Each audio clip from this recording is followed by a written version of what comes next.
আমাদের মাননীয় মুখ্যমন্ত্রী পশ্চিমবঙ্গের এই ক্রমবর্ধমান যে জনসংখ্যা বৃদ্ধি হয়ে চলেছে সেটাকে নিয়ন্ত্রণ করার চেষ্টা করছে।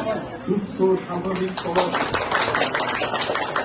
পরিবার পরিকল্পনা সেটাকে বাধ্যতামূলক করা যায় কিনা, কিংবা সরকার প্রজেক্ট বানিয়ে সেটা নিয়ে ব্যাপক প্রচারের মধ্য দিয়ে এই জনসংখ্যাকে আমরা নিয়ন্ত্রণ করতে পারি কিনা।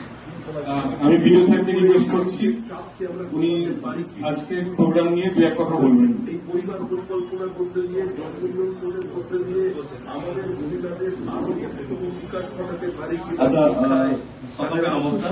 উত্তরণের আমি বেশি কিছু বলবো না, জাস্ট এটাই বলতে চাইছি যে আপনারা যেহেতু ফ্রন্টলাইন ওয়ার্কার্স আছেন, এর বাইরে আজকে কিছু প্রোগ্রামটা লঞ্চ হয়েছে, আপনারা সবাই জানেন এই ভ্যাকসিন বিষয়টা নিয়ে।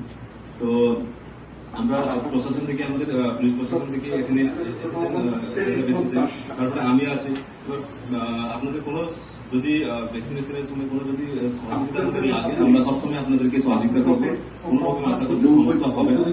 এবার আপনারা জানেন যে অন্নপূর্ণা ভান্ডার যেটা চালু হয়ে চলেছে, এখানে টেরাকোটার যে ফর্মটা আছে ওখানেও এই ভ্যাকসিনেশন রিলেটেড একটা প্রশ্ন ওখানে আছে। মানে যিনি বেনিফিশিয়ারি নিয়ে কোনো ভ্যাকসিন নিয়েছে কি না, নিয়েছে কতগুলো নিয়েছে, এটা সমস্ত